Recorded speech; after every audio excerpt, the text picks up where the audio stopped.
All right, Shilzy. So let's take on the first topic. DJ this week getting to 30 under par, having a disappointing 60, which was Yeah, the most disappointing score I've in recent memory. I thought it was 57 I've never easy been more going excited into the back nine.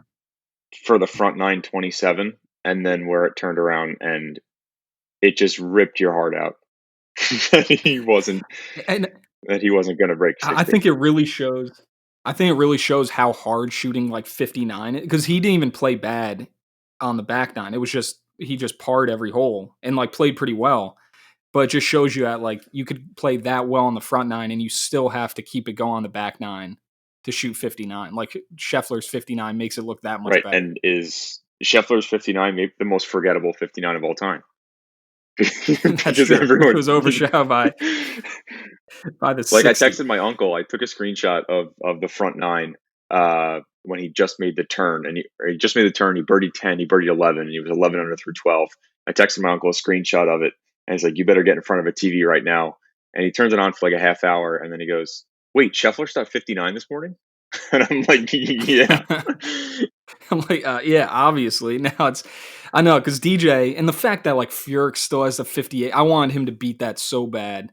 And I honestly thought it was going to be one of those where it's like he sets the record so far, where it's like the steroid era in baseball, where it's like, okay, that record can't be touched. Like he shot 55. Like, all right, like that's untouchable for the rest of PGA Tour Well, history. JT came out, I think it was Saturday afternoon after his round, or may have been Friday, but he was like, reporter asked him what he thought of DJ's round, and he's like, it's crazy. Like we're insane with distance control. Like everyone's so good with, especially with technology right now. Like I truly think someone's going to shoot 56 or 57. It's coming. So like Jeez. JT thinks it's going to happen, and if there's a guy that I put my money on to do it, it's probably Yeah, probably him him. or DJ or I don't know. I feel like those guys have those gene. Like I don't know if I could see Kepka doing it, even though he obviously has the game. I see it more in like JT. Obviously, JT already has a 59, and I could see if they ever get back to Hawaii, that might be a course that doesn't. Then TPC, I didn't even know TPC Boston was that gettable. I was I mean, surprised at that's the that. first year it's been that gettable. For whatever reason, I don't know why. But the craziest, I will say, speaking about TPC Boston, that was the first time I really enjoyed watching golf without fans. I don't know why, but it just seemed like those guys were out there, like we're out there on a or yeah, Sunday. Like the other courses, for whatever reason, maybe there was more signage, but I really enjoyed watching that without I fans. think it comes off across as like I think for like the last 3 or 4 weeks, even going back to Memorial, they're very like tree lined parkland courses where it's just without fans there, it's open space, and then at TPC Boston, it's just like high grass and wispy stuff. Right. So it takes Yeah. away from like that empty space, and it's actually part of the course. I thought that was pretty cool too. Um, Right. Yeah, that was fun to watch. I actually played with someone this weekend who told me a funny story about Scotty Scheffler, his first 59. He said he was playing with friends and he said he shot 60 and he was in the car on the way home and he was like adding up his scorecard and he was like, "Oh, actually I had 59." And it just like perfectly says what all you need to know about like who Scotty yeah, Scheffler is. Like you shoot your first 59, like I couldn't even. I remember like the first time it'd be like breaking 80 or breaking 70, whatever, in that first time, and you're just like, oh, I guess I did it. All right, sweet. It's like usually when you have that momentous of like a barrier, usually it's a little you're like zoned in on that yeah, number. you're literally unconscious to do that. I thought Right. the So coolest stat I saw from Justin Ray this weekend was there's only been 3 times someone has had more eagles than bogeys in the PGA on the PGA Tour during a win over the last 15 years. DJ this week he had Jesus. 5 eagles to 3 birdies. JT Poston 2019 Wyndham he had 1 eagle to 0 bogeys. He went bogey free that week for the win last year. And then Scott Stallings at the 2012 True South he had 4 eagles to 3 bogeys. True South. I don't even Neither remember do that I. event. I don't recall that at I all. don't even. I couldn't tell you what part of the country that was played in. I'm guessing the South. Um. Just guessing the South. Yeah, that makes sense. The true South. True South. Um. But you sent me some interesting stats on Harris English just to move on from DJ. Obviously, DJ that was just insane to watch, and people weren't even watching at the end because he was just unconscious and wasn't letting up. But Harris English obviously playing kind of lights out. Do you like him even going forward to the BMW? I mean, I guess we'll get in that with the betting pod, Yeah, but I mean, listen, he's playing so well. I think like, not to like go too far ahead of ourselves. I mean, I think we can both agree Berger is probably the person that's been playing best since the restart. It's probably either Berger, Morikawa. yeah. Maybe there's another two or three guys there, but like Harris English going through, he missed the cut at the Charles Schwab, pretty much right on the number, and then 17th at Heritage, 13th at Memorial, 18th at 3M, 19th at the PGA, 23rd at the Wyndham, and then second last week. And like if you're just looking through the numbers, like the Northern Trust was the week he was supposed to win. Uh, he just ran into the most insane uh, display of ball striking ever. Right, it's almost like you take that almost as a W because it's like he beat the field, but obviously when DJ plays like that, it's like I think Kisner had that quote where it's like he just steps back and tries to add to his bank account where he's like, "You just can't beat that guy." So it's like, yeah, he beat everyone out. Those are kind of actually speaking of Kisner, those are kind of Kisner stats too, like all those finishes like 17, 13, 18, 19, I 23 mean, like look at so in so, those last so going back 5 going back to events. Heritage. So the tee to green, Heritage 4.1 strokes gained over the field. Memorial 6, 3M 2.6, PGA 2.1, Wyndham 5.7, and then Northern Trust his highest since Sanderson Farms in September gained 8 strokes tee to green. Harris English really doesn't gain too much off the tee. Jeez. He was just flatline zero, didn't lose, didn't gain. And if you go back, it's he's usually either like -1 or +1 approach, going back to Heritage 3.8, 3.7, 1.3, 1, 3.8, 3.8. So the top of what he's done around the green, not a great around the green player. Going back to Heritage, point Right. 0.4, 1.1, 0.5, 1.5, 1.9. Northern Trust gained 4.2 strokes around the green. Putting. I Jeez. mean, it's crazy. Putting. Heritage Yeah. 2.6, 1.7, 4.6, 5.9 at the Wyndham, and then 4.6 tied his best pretty much putting. He was lights out everywhere, and he lost by 11. 11 shots. So yeah, you have to. I mean, that's insane stats for a guy kind of coming out of nowhere too. Like Harris English wasn't doing much, and then all of a sudden he had the miscut, and then just started playing unconscious. And I feel like all these courses kind of resemble. Uh, I mean, obviously not TPC Boston, but all these courses like Detroit Golf Club, probably Memorial, all kind of resemble Olympia Fields a little bit. I mean, it's probably some of the kind of similar in terms of the Parkland style. It's kind of long, classic golf courses. There's probably not too Yeah, much like difference nothing's tricked in out. how they Nothing's play. tricked out about them. Like there's no hole on any of these courses that they've been playing that's like, oh, that's different. You know what I mean? It's Right. all it's all kind of the I same guess you thing. could say maybe TPC Boston has a few, but Well, they took out the center line bunkers, so they took that away because everyone yeah, complained took about them. out the one. They lost the golf course and they had to And fill in the center line bunker. that's what happened. That's a bad look for a course to have a 59 and a disappointing Yeah. 60 as a PJ Tour. I think you have to retool after that. I don't even know who TPC Boston. That might be a Corin Crenshaw, No, I I think, think right? Gil Corin Hanse. Crenshaw. Oh, Yeah, Lance. Looks like to Hanse right his I time. don't know. I feel like you could go with one of those 2 guys on a course like that and be, oh, no, Arnold Palmer. Mm, Both wrong. AP, huh? That's a nice Arnold who Palmer knew? course. Not a resort course, which is usually the Yep. Palmer. It's like Bay Hill and then a bunch of resort courses. Um, all right, so last in, last out. These are some interesting guys because these are some guys to have on. Speaking of gambling, some guys to look at. So last in, Homa 68, CH3, Chucky Three Sticks 69th, and then Louis 70th. Doc Redmond, Sung Kang, and McCarthy. I feel like McCarthy's been playing pretty well. I'm surprised to see him. He kind of fell off a little bit. I mean, he's like, if you look up any form of statistics, he's like the best putter on tour. He's Oh, insane. really? That's just Yeah, what he he is an does. insane putter. He popped 2 weeks ago at the Wyndham because he finally started hitting his irons well and putted like Hmm. somewhat terrible for himself, but still gained like 4 strokes on the field instead of 8. Um, but I think Doc Bregman's the most disappointing. I mean, just he was really good AM. And then Mhm. he's had like a couple really close calls coming down the stretch. He was right there in Detroit and kind of wilted on Sunday. He was right there in Wyndham. I wouldn't say he wilted on Sunday. He just got beat by the Herminator. And then, Sun Kang plays well, long, hard Yes. PGA championships. Yeah. Yeah, I think Kang, doesn't really move the needle for Speak for me, and yourself. then, doesn't I mean, he is a Norman guy. He is a Yeah. GN, Oh, GN really? Really? supporter. That's Yeah. funny.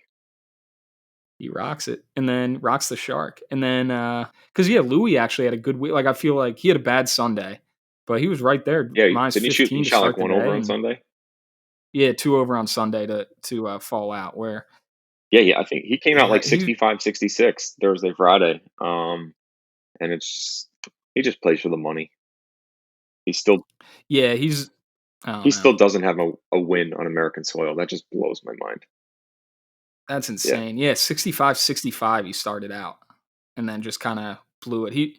Yeah, he's almost like the poor man's A Scout where he just has such a good swing, and you can just tell, like you said, he's just in it for, whatever. He comes over, he cashes his paycheck, and I think I don't know. I think his time for a major is probably past for the most part. Like, he was close. I mean, he should have won that one Masters. He had the double eagle. He's right there. He's right there for I feel like a few Masters, some U.S. Opens and stuff like that. And I don't know. I think he's just him and Schwartz, or the two South Africans, are writing it in. I put this on Twitter. No one in golf makes more 20 footers for par and misses more 5 footers for birdie than Louis Oosthuizen. He is the most infuriating person to watch play, especially if you have any kind of interest or rooting interest in him.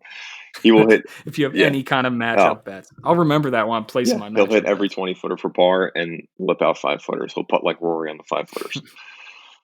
That's maddening both ways, because if you're playing against them, you're like, all right, you're looking on shot tracker, and you're like, all right, he has like 33 feet for par. Like, all right, sweet, I'm gonna get one back on him, and then he drains it. And then if you're betting with him, it's maddening because he doesn't make any birdies. But yeah, 2 under or 2 over is a bad Sunday round for old Louis, especially on that course. That's like Rory Tiger status there. Yeah. CH3, it's just like I'm surprised to see his name, but I'm not surprised to see his name. It's just like he's just Right. perpetually under the radar. He's going to cash his paychecks and do his thing. Yeah, he's kind of the perfect guy. Like, I saw somebody tweet about DJ, like, the perfect microcosm of DJ's career is that 60, where it's like it should have been a 54, and it's still unbelievable, but it's like the most disappointing 60 ever. Is like the perfect like DJism, and I feel like Chucky 36 getting in at 69th is like like staying under the radar, whatever. And it just like he just sneaks into that last event to just like scrape a little more cash into the bank account. That's just Chucky 3 sticks to a So T. yeah, so Like you said, I'm not surprised to see him at that so not to position. take this too off the rails and get away from the last in, last out, but I forget who said it or where I heard it. At some point today, I read it somewhere. It was something like the most wins in the first 250 events, or 271 events. Both Phil and DJ had 22 within their first 271 Mm. events. And guess how many majors Phil had within his first 271 events? 0, 0. right? So DJ's got one. So he's one up on Phil in his first 270. History just repeating itself. You have DJ as Phil, Kepka as kind of the poor man's Tiger, and they're kind of paired Did you together just say that? all the time. Yeah, the poor Oh, man's Tiger. I mean, please. he's not he's not Tiger, but he's this era's Tiger. And then you have Fowler is this era's Sergio, the very poor man Sergio. Um, I don't know. I kind of see history repeating itself. Now you just need a actually, Kepka might kind of be VJ a Yeah, little I bit. agree with that. I'll take that all day. Kepka's Yeah, VJ. Yeah, he's not Tiger. I don't know if anyone's Tiger. I think Tiger is in a league of its own, but yeah, definitely Koepka's VJ. You love to not love to hate him, but you kind of do. He kind of says some, he's But, like, a no one likes him, but people like him, but they don't know why they like him other than he just wins. But the right, other thing is VJ practices 27 hours a day. Brooks claims to right. never practice. Yeah, Brooks doesn't. Yeah, he's the other way. He's like the anti Yeah, VJ, but the same a he's little bit Bizarro VJ. because bizarre VJ. I'm on board with that. And then you have DJ as Phil, which I love the storyline about how the media perpetuated DJ and Brooks having this great relationship. And it's like, yeah, we were at the gym one time during a major, and like they said we are best Mm, friends. Like such a Kepka and DJ thing to happen. yeah, it's like, "You wanna be best friends? Alright, cool." Yeah, sure. Like, all right, DJ. And I guess the last one Yeah. is So Max. yeah, Homa. So glad he got in. I don't know. I've been betting on him every week just because he got a little hot a few weeks ago, and where was it? Where did he contend at? It was 3M, he was 3rd. Yeah. where was that? That TPC River Highlands? Twin Cities, Minnesota. Oh yeah, that TPC was that Twin was Cities. yeah. It's Oh, Twin yeah, that Cities. was, Okay, yeah. So Michael what's his name? Michael Michael Thompson Thompson. won. Yeah. Yeah.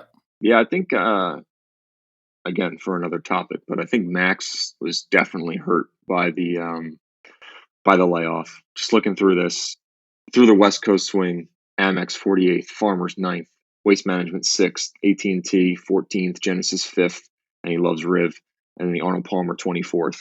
I mean, he's a West Coast guy. He likes Putnam Poa. He likes those seaside courses. But even he put up a 24th at Arnold Palmer, and then it's been miscut, 41st, miscut, miscut, miscut, third, 52, miscut, miscut.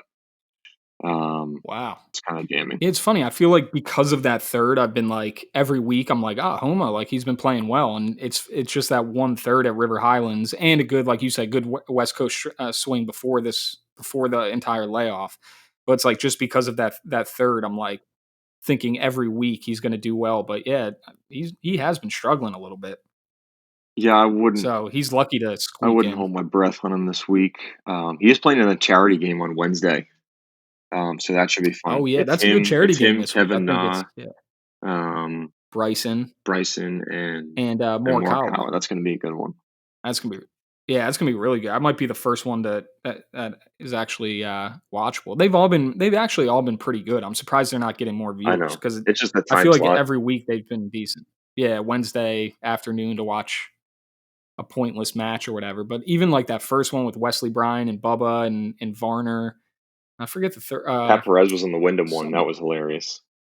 It was Pat yeah, Perez and Jason I feel like Kokrak. they're all J I feel like it's kind of a genius marketing. It's kind of like the match, but with lesser known guys. I feel like that's what we were saying during the match was like get lesser known cool guys that we want to learn more about and put them in like a fun match. And that's what they've done. And I think they should get more credit for those charity events. I Those are agree. cool. I'm gonna watch this I one this agree. week for sure. Because, I mean, it's more golf. Like like there's nothing going on Monday, Tuesday, Wednesday, so just put more stuff on. I mean, hell, I'd watch a pro-am if it was on. Right. I'd for sure watch the pro am. That would be fun. That would be a blast. They should definitely do that once it gets back to normal. Watch stiffs going around playing these tough Yeah. courses. All right, so the next is let's see the ones that are missing the playoffs. Some notables that are missing the playoffs. Let's see here. So you have listed notables. Brooks, obviously that's an injury. Phil, Rose, Fowler, Spieth, Sergio, and Fleetwood. Kind of just a blast from the past, a who's who of a year or two ago. Well, Of like, Phil played first time on the Champions Tour today, shot 10 under in his opening round. oh, Yeah. geez. Yeah, that's. I wish I could have placed a bet on that because I think Phil will definitely win It his was like first 3 to Champions 1. Tour. Yeah, Oh, it I was bet. stupid. It was stupid. And yeah, Uh, it's like Bernhard Langer is the greatest thing the Champions Tour. It's like Phil's just going to go out, hit bombs, drink coffee, and shoot 30 under. He might pull a yeah, DJ because those courses have to be they have to play what? They're probably about 7,000, I would Yeah, but think, but it can't they're be much 3-day more than that. events. It would be hilarious if he shot on 30 under in a 3-day event. I could definitely see it. It's probably playing so Yeah, I easy. know. He's probably out there like, He come drove on, the green on a par playing 4 with too. these It was like a sticks. 320-yard par 4 he drove the green. Um, It's like playing a JV match or yeah. something. It's like, yeah, all right, I'm not doing anything this week. Go for Phil though. That takes takes putting your pride to the side a little bit for Phil. I He's just like trying to that. stockpile wins up there before Tiger gets there. Yeah, he's gotta get an edge up. Tiger's not going on the Champions Tour. Maybe by your career path for him, but by my career path, he's staying off that. We'll see. Um, I guess Rose. Who knows with Rose? Just equipment change, everything. He was terrible. Showed up at the PGA, terrible. I guess Yeah, half-assed it last he's week. just another. Yeah, I feel like he's just another a guy who's getting to that age where he'll show up and be a stud for like one event here and there, where he'll just show up in a major and play well, or like maybe at the Masters a few years, but he's just not going to like put it together anymore. That's just how it kind of rubs off on me. He's like he's not going to put it together for a season, have a really. He's just gonna because he's getting up there, but he's just a guy who has a good overall game. He just kind of he'll figure it out from week to week a little bit. Yeah, I don't know. yeah. It's upsetting he I just don't know if never won a Masters. He sh yeah Spieth he stole at should least have. one from him. Spieth, Sergio, that was probably his The Sergio one closest in the one, playoff. right? Yeah, in the playoff with Sergio, which I'm glad Sergio got that one. I was that's something that just needed to happen. Like the golf gods, the I don't know, the history books just needed Sergio to get one at some point. Uh, Fowler, I We need mean, a whole uh, episode on on that. Fowler, Like, I can't even. God damn Rick. it's Richard unbelievable Flowers. his fall from grace. It's I mean, he's bad. Like legitimately, just can't put rounds together. I don't know. Was I think he played decent in like round one of the 3M. I remember seeing a video or something like that where he put it together pretty well for like a round. It was like, oh, Ricky like shot 66, and then he just faded in to oblivion in the weekend. And I don't know, man. I would love to know what's going on in his like camp and just because he seems like you don't hear anything about him. So I'm sure he's doing fine and his marriage is fine, but like maybe he just really just doesn't care. He just has so much going on that's like, yeah, I've done what I needed to do. I've made the money. I have the sponsorships, whatever. I I don't think know. he pulled the biggest fleece over the world of golf anyone has ever pulled. Like he got all the Yeah, I mean, sponsorships. He was the cool new kid, orange pants, the long hair, the stash, got all the endorsements. Everyone said he was overrated. He had a one magical week at the Players, won it, and it's been nothing since. And the only reason he won the Waste yeah, Management last year was because Brandon Grace found the water on 17 or 2 years ago, and that was just heartbreaking because that he was right. crowned. He was crowned. Well, it's funny because like Fowler, two guys on this list, Fowler and Spieth, I think probably are the two highest earners in terms of like, or highest where companies take the most stock in them. Like Under Armour signed Spieth to like a Steph Oh Curry yeah, that was deal, big. like this huge deal. Puma is like, Ricky Fowler is Puma, like, and now if you're those companies, you have to be like, these are the guys like we put our stock in for the next thinking all right for the next 20 years these guys are going to be around and like doing their thing and it's like all right if they keep their tour cards like I Dude, what guess about Rose? luckily What about Bonobos and Morgan Stanley? what happened with that. Well, every Golf Channel commercial is Morgan Stanley commercial with Oh yeah, Justin yeah, Rose. and I am bonobos. Morgan Stanley. It's like Morgan Stanley's like Yeah, the oh, guy's a walking Jesus all right. billboard. Sergio, I mean, he's like he's like Yeah, Molinari 2.0. He won his fade into the darkness. See you later. And I yeah, think Tommy is again. He's a COVID case. He was stuck over in England with his family. Came over. I guess he thought he was going to come over, quarantine, play 2 weeks, show up at the PGA, and just wasn't enough volume of finishes to make the cut. So Right, because I feel like he's shown flashes in the last few weeks where, like, a round or 2, it's like, "Ooh, Fleetwood's good." I've taken him in a few matchups. That's how I know because 'cause it'll be like, "Oh, Fleetwood played well last, the round before," whatever it may be, and then I bet on him on a matchup, and he shoots, like, 73, and you're just like, "Oh, dude, Fleetwood, what are you doing, man?" So, I feel like, yeah, you're right. It's just he was caught in between, just wanted to get here for the PGA, and it's just like, just hasn't had the reps in to really do anything.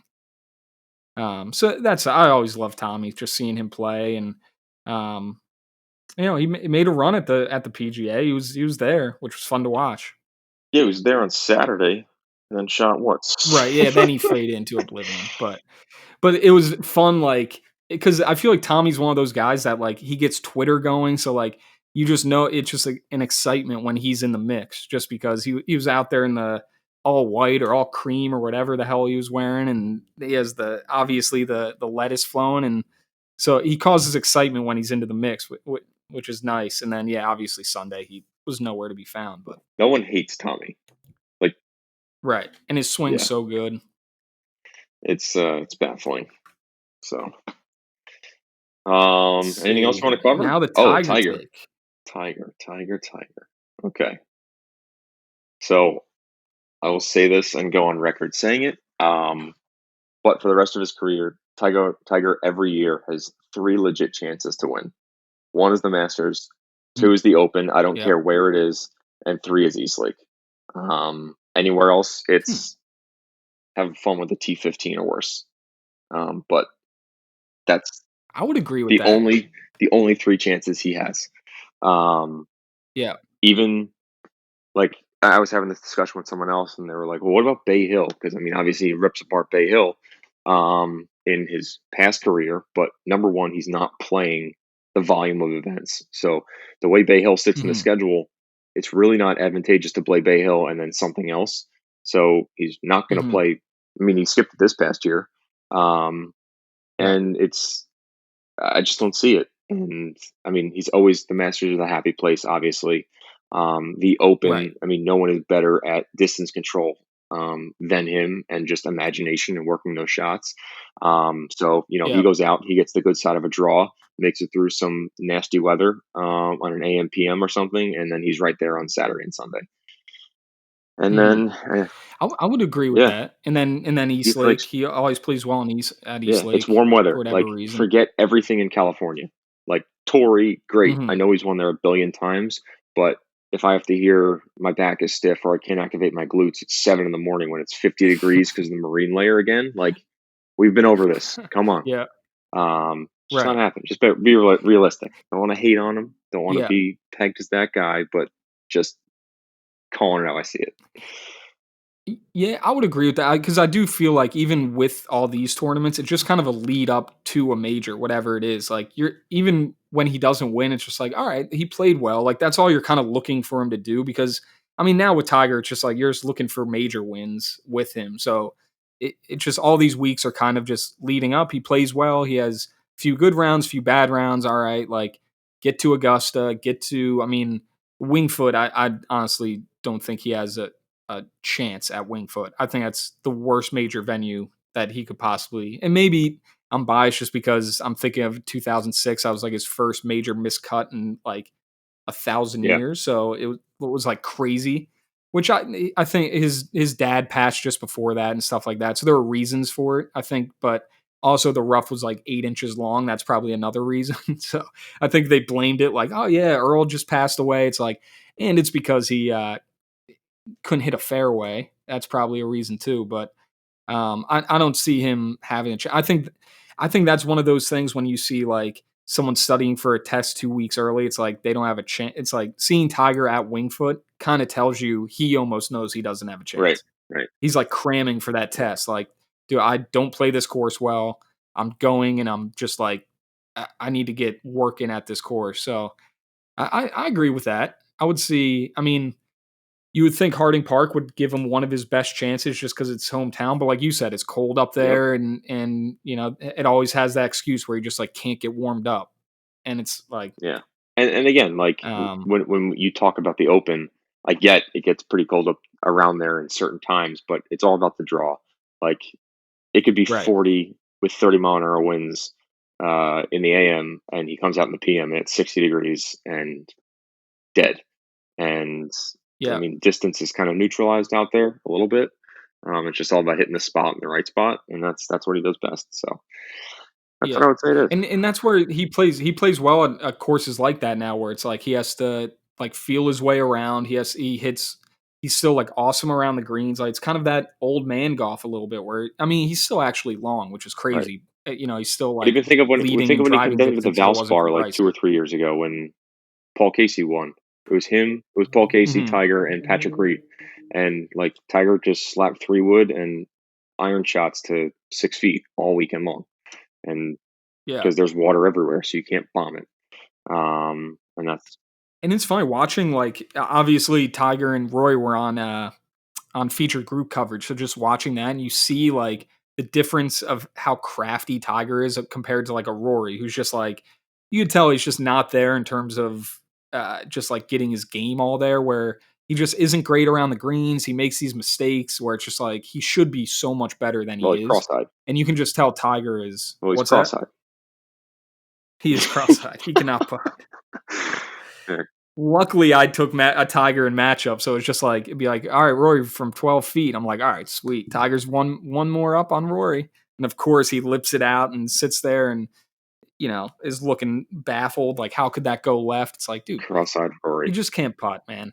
It's terrible. But you could just tell like around greens and stuff. It's like Tiger's so much better at just like scrambling around and where Rory, it's like he has a little bit of adversity and he makes a 7 or an 8 and he just didn't have it this week. So maybe it's a little unfair to judge it, but you just tell because Tiger didn't have it either. And he just is much better at making 10-foot par putts and stuff like that Yeah, where Rory just doesn't. But so yeah, maybe Rory's the same way. The only ones he can get is Augusta, and where else does he play well? everywhere. Well, he doesn't play well at Augusta, but he needs a Masters. He needs a green jacket. It's gonna happen. It's inevitable. It would be one of the most disappointing like career bullet points on his resume to do all of that Hmm. and not win a green jacket. Win at Yeah, Augusta. that would be just Where I feel like if you're a good player and you play as many Masters as he does, it's like eventually you get a feel for Augusta where you play every year. It's like one of those courses where you know the ins and outs of it eventually. It's like if you play that much, usually and you're that good, usually you get one just because you play it so often, you know it so well, you're playing with Tiger and all this stuff. It's like eventually he has to get that. You would think. I don't know. It's almost like a Phil case. It's like that's a perfect first one um for him to yeah, win. I think I was like, was that the first one he won? Yeah. And then Baltusrol, I think, was his second. But yeah. Phil won both straw in '05. Yeah, yeah, oh yeah, five. '05. But Yeah, yeah, I mean, I think that's that's yeah. a So I wrap. think that's it, Shills. Thanks for listening, guys. So we're going to be dropping a betting podcast, a little gambling podcast on Wednesday morning um, before the Thursday round. So definitely check in on that. Get some bets. We're going to give our bets. I think I'm allocating. I'm not sure about you, shows. I think I'm doing $100 this week. 5 bets, $20. I think I have them penciled in. And then maybe do some DraftKings lineups as well. Kind of show you where we're going to allocate our dollars there. So tune in Wednesday, and then we're going to drop it Friday as well. Just kind of take on some unrelated golf content, talk about some travel, maybe do some course reviews and stuff like that. So definitely tune in the future. Shilzy, you have anything to add? Um, Rory might win this week. No, you're gonna I'll add leave it on at that one. that. Oh man, as I was just ripping him, saying he'll never win at another course besides maybe Augusta. I'll tell you why tomorrow. All right, I I can roll with that. All right, so that's what we'll end it on. Rory might win this next week, which may change all of my bets.